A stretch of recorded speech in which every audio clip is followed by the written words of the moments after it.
Just like our favorite slasher icons, all of us horror fans have our horror origin story, and this is mine.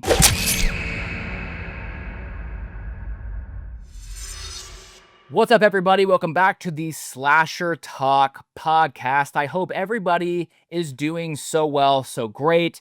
The beginning of this year has been low-key crazy.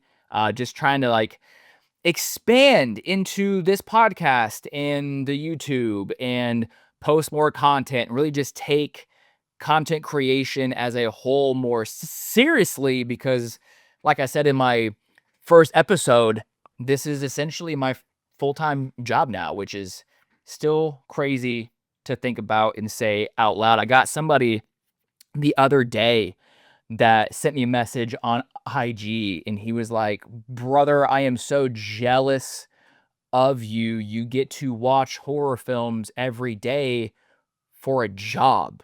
What the fuck?" And I was like, I genuinely think it's crazy. I do not take it for granted. I think I'm still unsure how I got here, but we are here. I love it so much. And a lot of this has to do, every bit of it has to do with you, the people that are listening to this podcast, all the followers on TikTok and Facebook and IG. None of this would be possible without your support. So, thank you. Thank you so much. I'm still in this reflecting and that kind of stuff, which I never want to get over that.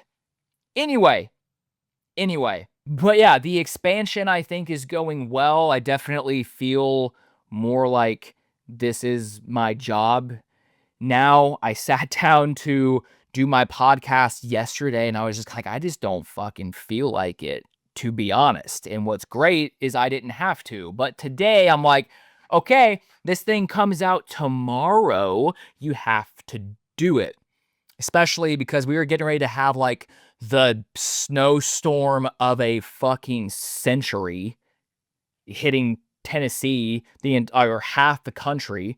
So who knows if I will even have power going into Saturday or whatever. So this needs to be done. Lock the fuck in, brother.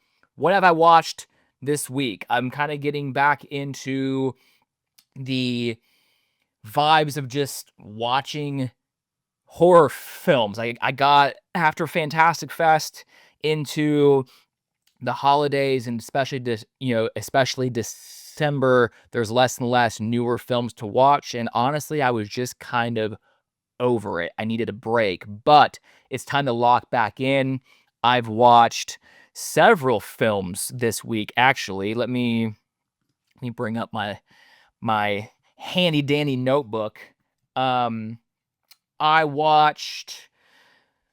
think I talked about how I watched The Confession last week. I watched that new Spanish supernatural film on Hulu called No Me Sigas. I thought it was fine. A lot of people seem to love it. I liked it. I gave it a 2.5 out of 5, maybe a 3. I was pretty tired when I watched it, but I don't know if it was just I was just a snoozy boy or if the movie was putting me to sleep. I'm not quite sure, because that's how it be. And then I watched a film called Lure. I definitely can't talk about that one. That's an embargo, I'm pretty sure. I watched Killer Whale, which I was very disappointed in. It has some cool moments, but the plot was abysmal, man. Plot was just so dumb. You could poke so many holes in this plot. I don't want to spoil the movie if you haven't seen it, but just how the fuck did this whale in captivity make it into the ocean in less than what seemed like 12 hours? I don't know, man. I don't know, maybe I'm taking it too seriously, but there's this they did a bunch of, I couldn't tell if they shot on an LED screen and the sky behind them was fake and they were just shooting in a water tank or what, but I read after I watched the movie that they shot on location for a lot of the film. They also did shoot in a tank for some of the scenes, but all these outside when they're on the rock, from what I'm gathering, is that was all on location, but it just seems so green screen, LED screen to me. The effects just really threw me off through the entire film. Uh, I watched a film that I skipped last year called The Other. This movie will not be for everybody, but if there's one fan, it's me. This film went into a wild last 20 minutes. I personally didn't see it coming. It reminded me of another film that I need to rewatch this weekend when I'm snowed in because it's been years. But if I tell you what movie that is, I would spoil The Other, so I don't wanna do that. But if you were like me and you skipped The Other from last year, definitely give it a watch. I would say overall, it's like a 3.5 maybe out of 5, but that last act, 5 out of 5. So good. Um, I watched another film. I've been watching films, guys. I also rewatched a movie that I ironically forgot all about called Forget Me Not. And when I saw Sydney's TikTok video last week talking about some early hidden, forgot about 2000s gems, I was like, that poster is sick. I love that poster. I need to watch this movie. And then I started playing it. I was like, I've seen this fucking movie. I just forgot all about it. So I rewatched that simply because Sydney Horror Chronicles brought it back up. Shout out Sydney, our horror queen. So that was great. That was a great little rewatch. The 2000s, man. It's one of those films where, like, arguably, objectively, it's not a fantastic film. It's not a great film, but it's one of those, the overexposure, the halation, the tent over the entire film. Everybody in the film is just hot and just like it's just so 2000s core. And this is the 2000s movies is when I really just locked in as a horror fan. So much like I feel like people from the 80s just cannot let go of the 80s, like, campy nostalgia. I will never let go of the objectively bad 2000s horror movies that I love. Forget Me Not is in that category of films. And then I watched Monolith for the first time. I, for whatever reason, skipped it, but I loved Undertone that's coming out through A24 later this year, and I kept seeing that, "Oh, this reminds me of Monolith. Oh, this reminds me of Monolith. Cool. Guess I need to watch Monolith." I really enjoyed it. It speaks a lot about how you don't need a crazy action packed visual spectacle to make an engaging film. This is an isolated one location off the back of one actor. What the fuck was her name? Give me a second. She was great. She was in Evil Dead Rise. Um, I'm doing this in real time because I am not a professional. Not a professional. I still can't find her name. Hello? Who was the actor, sorry, Lily Sullivan acted her ass off. Incredible performance. It's all kind of audio driven through her podcast and phone calls, much like Pontypool, if you've seen that. But Lily Sullivan really carried this film. I was engaged the entire time. I love the ending of the film, how it was like the ambiguous ending. It allows you to which route do you want to take the ending of this film, and they mean two different things. I think each one works. It was really well done. I gave it like a 3.5 out of 5 on Letterboxd. If you haven't seen Monolith yet, definitely check it out. So yeah, there's my weekly recap of what I've watched. Content's been going good. Really just locking into this whole full-time gig thing. Having this podcast really helps, because I know that, like, Wednesday, Thursday, I need to do an episode. I'm already like, man, how do podcasters do this shit every week? Respect. I'm already like, how long can I do this? So I hope you guys are enjoying the episodes, or at least sticking with me while I figure this shit out. So let's dive into the actual point of the episode and why you all are listening. I wanted to do an episode talking about my horror origin story. We all have one, and I get this question a lot. Actually, Justin, slasher talk. Low key, I'm not gonna lie. When people call me slasher or slasher talk, I'm like, oh yeah, say it again. That was weird. Sorry. Justin, what was your horror? What got you into horror? Like, what was it? Was it a specific movie? What was it? So I want to dive into my horror origin story. I know that you all have one. Feel free to message me, leave it in the Spotify comments or the comments or whatever. Like, tell me a little bit about yours as well. I'm very curious to see. Most people tend to have like a similar upbringing and story of why they love horror. So would love to know yours as well. My earliest memory, my earliest horror movie memory would be when I was in the second grade. My family moved to Jefferson City, Missouri.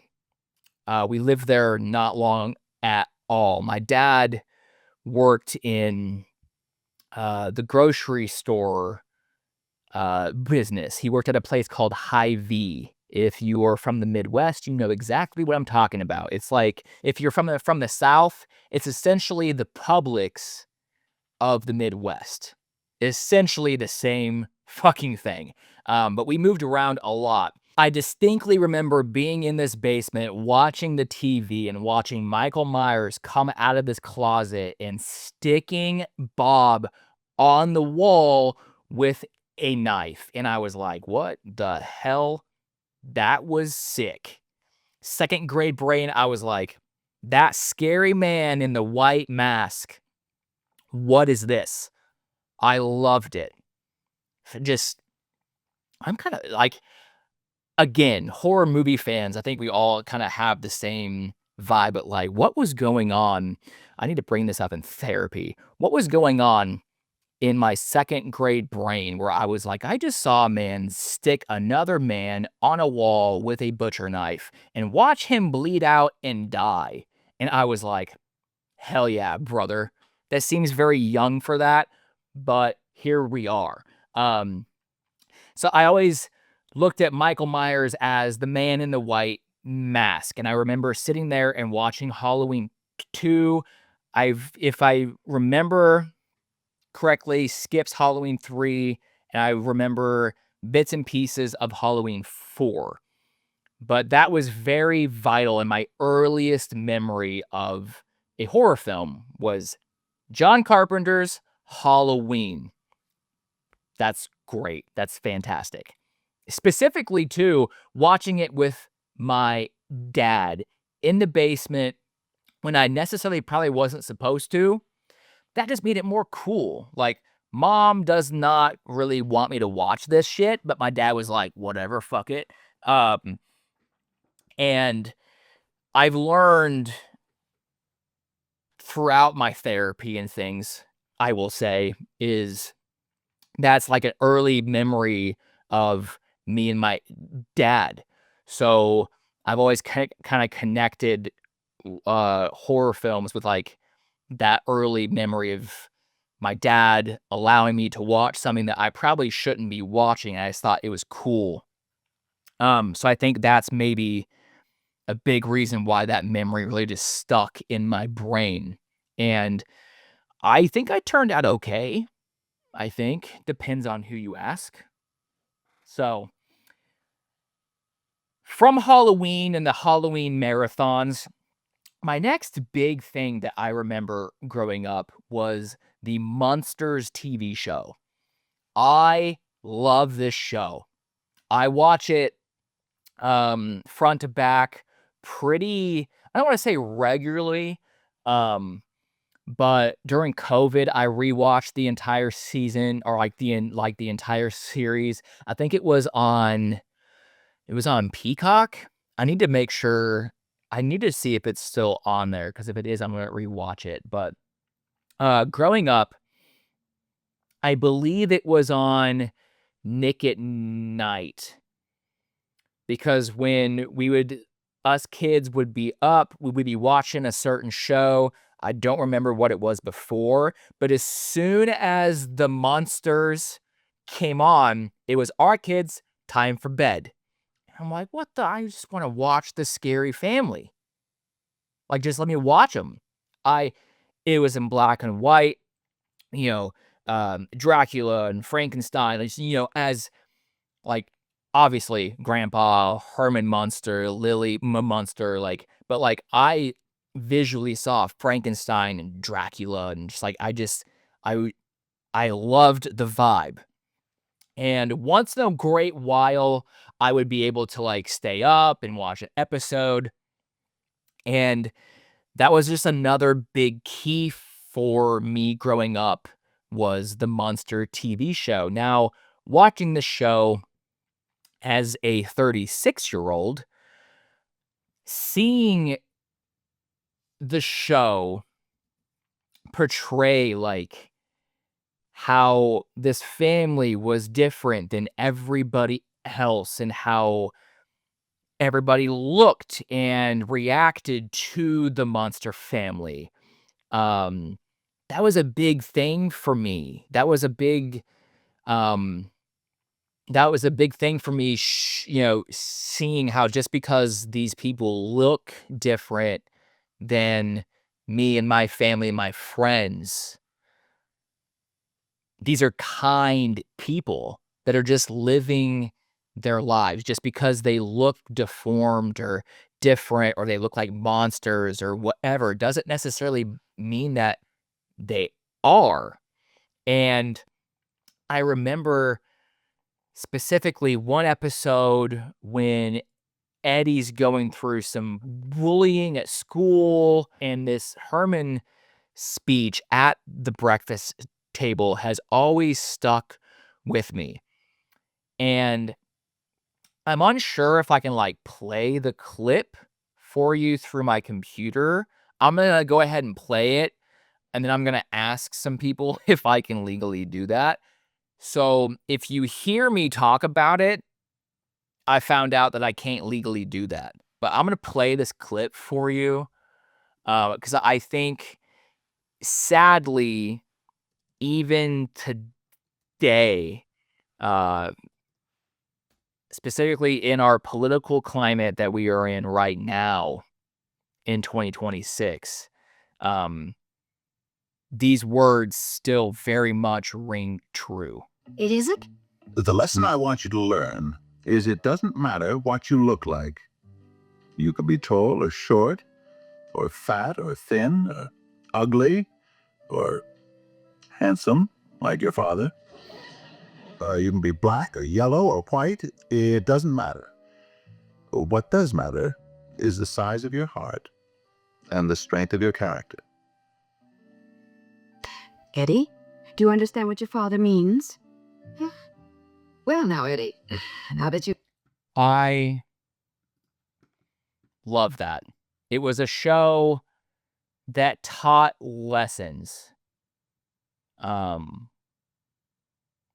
And like I said, it's a show that I remember growing up with, not necessarily being able to watch it every night when it came out on TV, but it's a show that I remember being able to see once in a great while. It was like a special treat for me to stay up past my bedtime and watch the Munsters.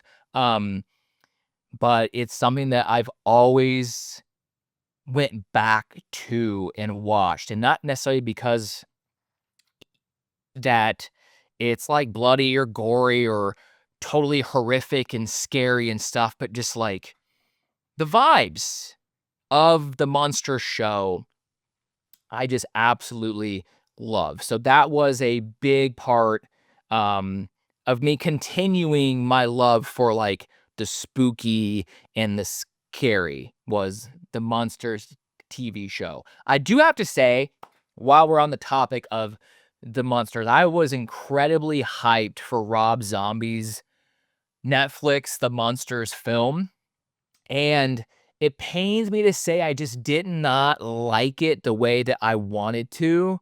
It was such a disappointment for me.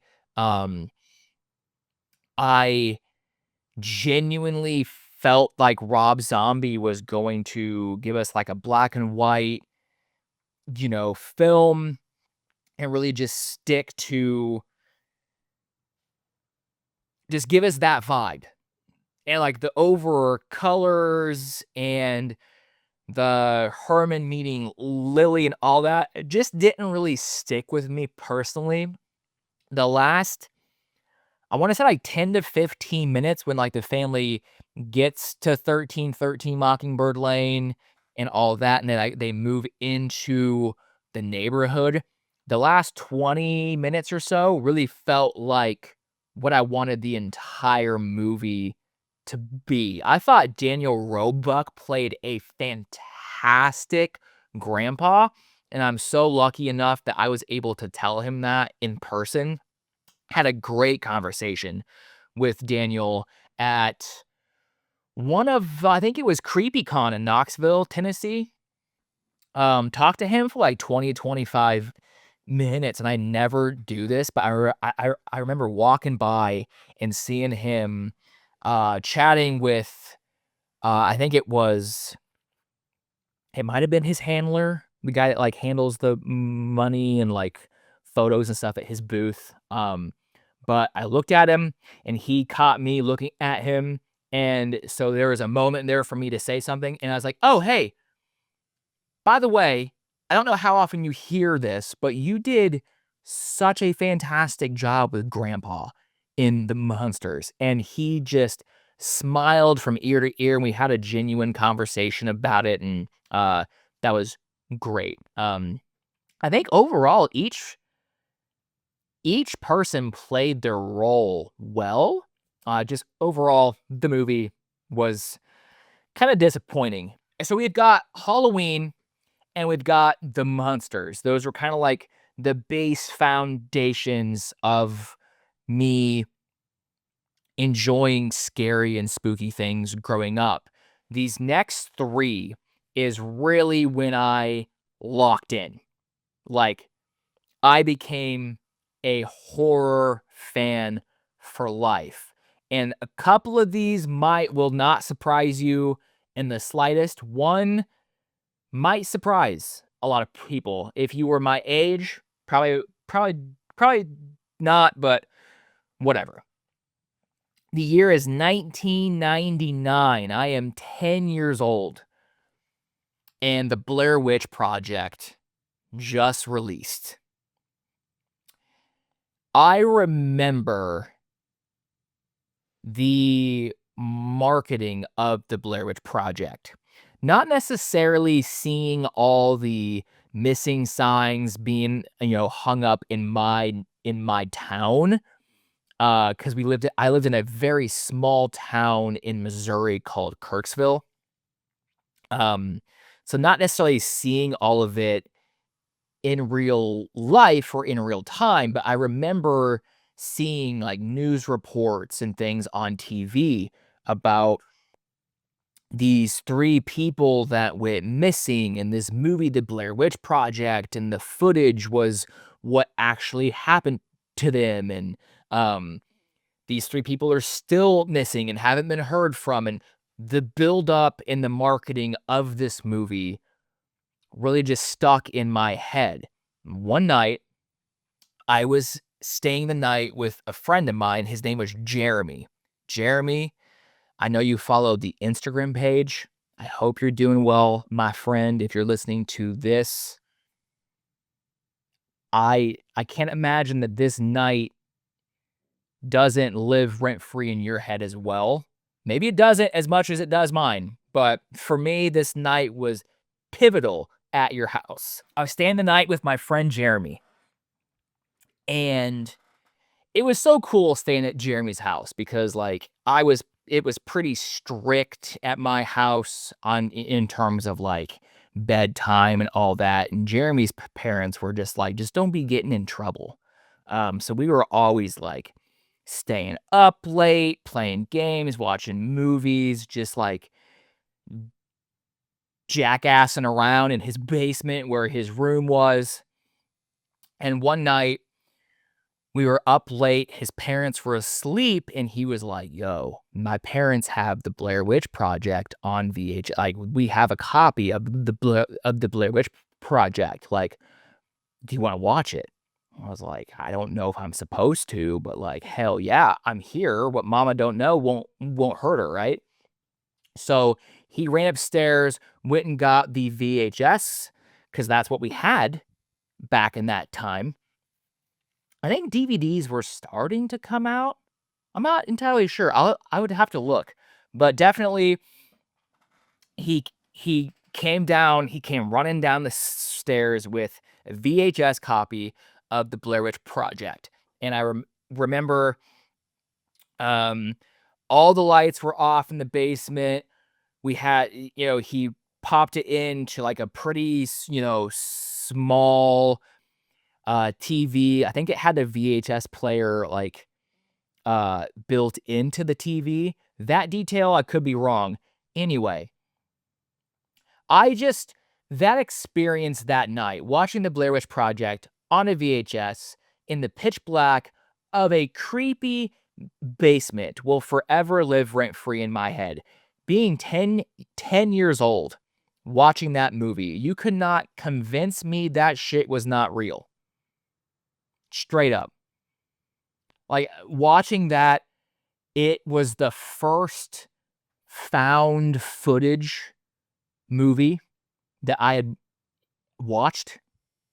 I didn't even know what the found footage genre was. The Blair Witch Project, hindsight, was very pivotal at, like, helping launch the genre. But just thinking back to 1999, 10-year-old Justin watching the Blair Witch Project in the pitch black in a scary basement, and what happens in that film, the end of that film, spoiler if you haven't seen it since 1999, it ends in a basement. So when that movie got over, I was scared shitless, man. Scared shitless. I understand a lot of people watch the Blair Witch Project in a 2025, 2026 lens, and it doesn't hit now. Of course not. Of course not. You know it's fake. You know it's a movie. And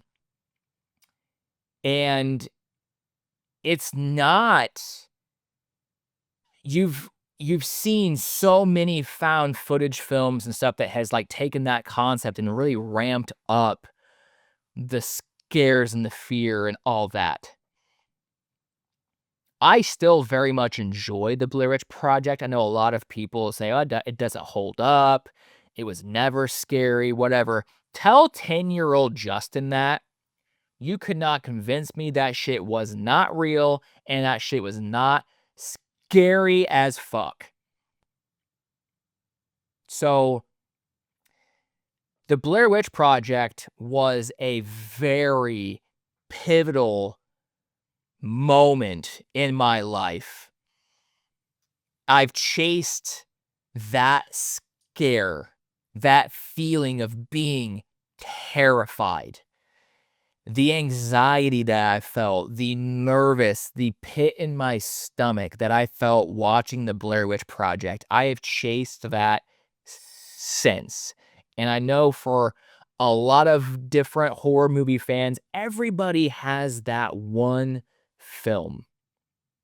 And maybe you're on the other end of this laughing your ass off, being like, "Brother, this dude was scared by the Blair Witch Project. That was his movie." Fuck yeah, it was. Yes, it was. And that it's just why to this day I defend the Blair Witch Project. I just got an old tube-style TV and a separate VHS player a few months back. And the first movie I popped in was The Blair Witch Project.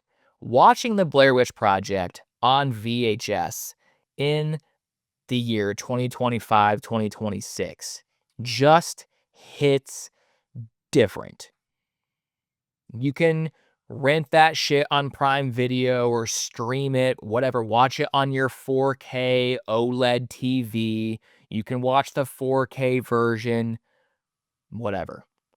But watching The Blair Witch Project on VHS with that little hiss of the TV, the crackling, the static, it just sends, that's, to me, that's how you were supposed to watch The Blair Witch Project.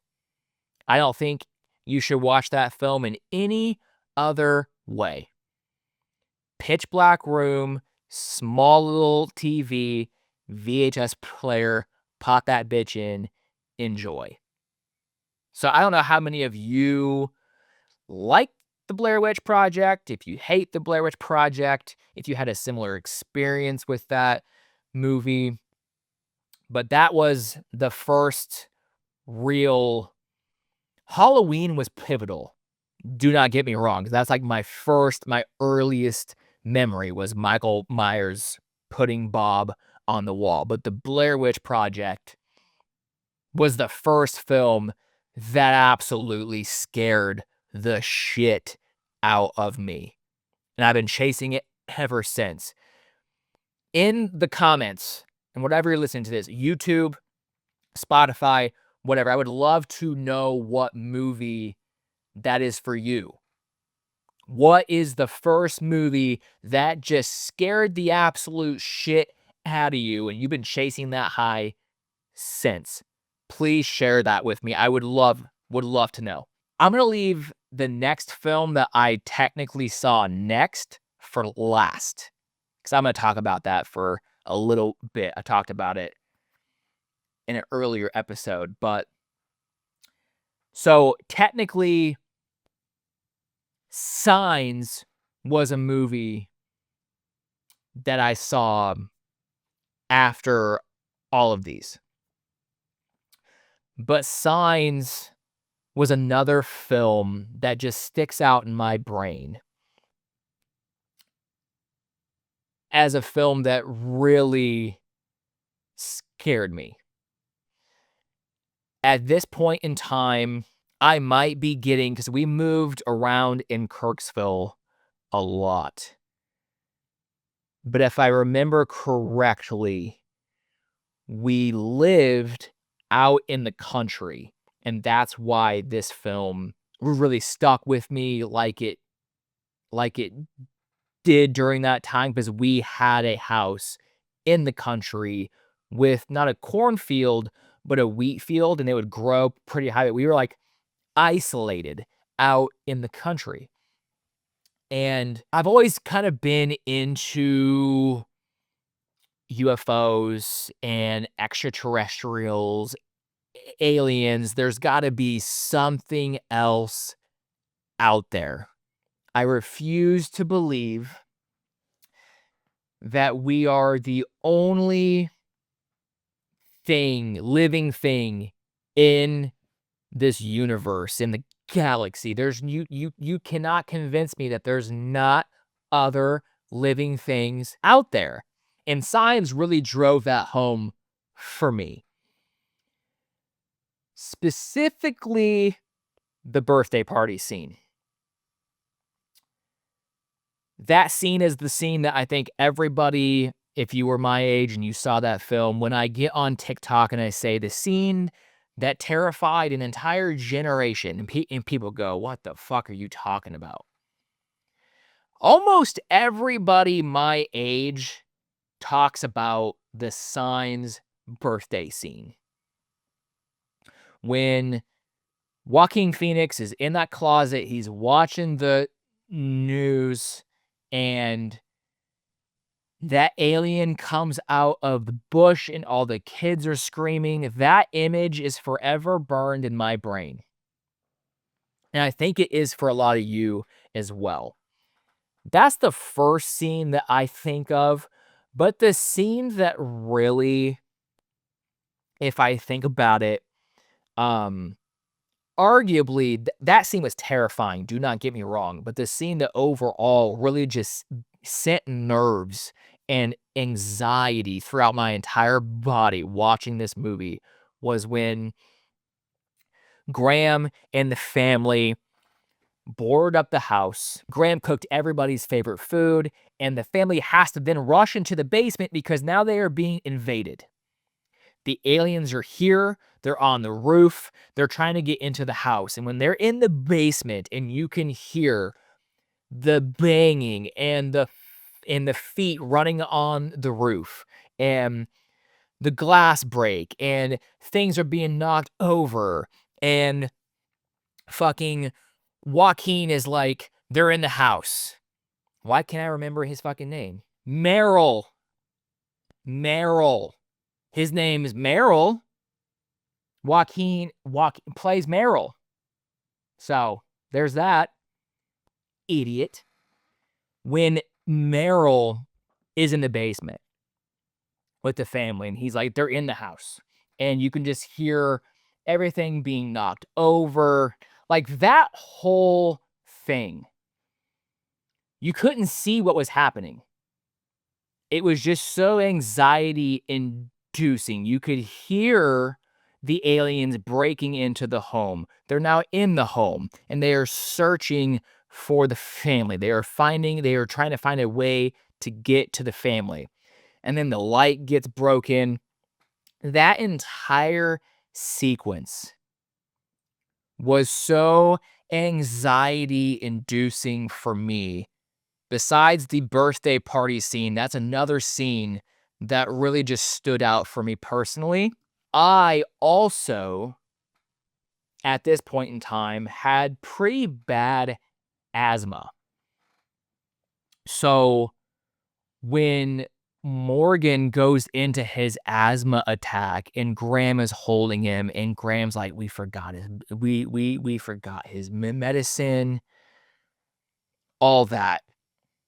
And he's like trying to control his breathing. Having that happen while the aliens are trying to get in, it just really resonated with me on a personal level. Again, everything is subjective. I hear all the time that Signs is a terrible movie. It's not scary, whatever. Cool. If that's your perspective, fine. But Signs for me is another movie that I was in junior high that really just helped move me forward into, I love this genre. I love feeling anxious and the tension, and I think that really goes into my love of home invasion as well. I love the home invasion genre. And it was a film that at lunchtime in junior high, when you're sitting with everybody, we all had conversations about it. I remember having a conversation with a couple of kids at the lunch table and just being like, "Hey, did you see the alien that was on the roof in the beginning of the film when Bo was like, um, there's a monster outside my window," and Graham goes in. Like, some TV sets were so dark that you couldn't see it, but I remember somebody at the lunch table was like, "Oh yeah, if you look real closely," and motherfucker, I was like, "Hell yeah, that's scary as shit." So just like having conversations with classmates and stuff, that's just something that really just stuck out to me when thinking about my horror origin. Signs was very much in that conversation. But this next one is, to me, what really solidified what really said, I love this genre. I'm going to love it forever. Scream. And I know I touched on it in the slasher, like the history of the slasher uh, episode last week. So I don't want to like retread on it entirely, but Scream was so important, especially for my love of slashers. Again, I saw Halloween very early on, and I think that's what gave me like such a thirst for horror and a thirst for slashers in particular. But Scream is the movie that really just hammered it home. We lived in a duplex in Kirksville, another house in Kirksville. When I say that we moved a lot, we moved a lot. And I've learned in therapy that moving really affects me now, but we're not in the therapy room. So Signs, it was our country house in Kirksville, but this was before. We lived in a duplex right after we moved into the duplex after Jefferson City. Yeah. So anyway, one of my friends lived up the street, and I would go and like take care of their dog when they were like out of town. But I also would just go up to the house and like hang out. And one afternoon, I was at their house hanging out, and they were watching Scream. And like her brother put it on or something. And I just remember being locked the fuck in. People always say like, "Oh man, you must be a joy to watch horror movies with. I want to watch a horror movie with you." No. I think you are sadly mistaken, because I don't want to talk. I don't want to chat. Especially if I'm loving the film, I am locked in, man. I don't mind a little like comment here or there, whatever, but like locked in.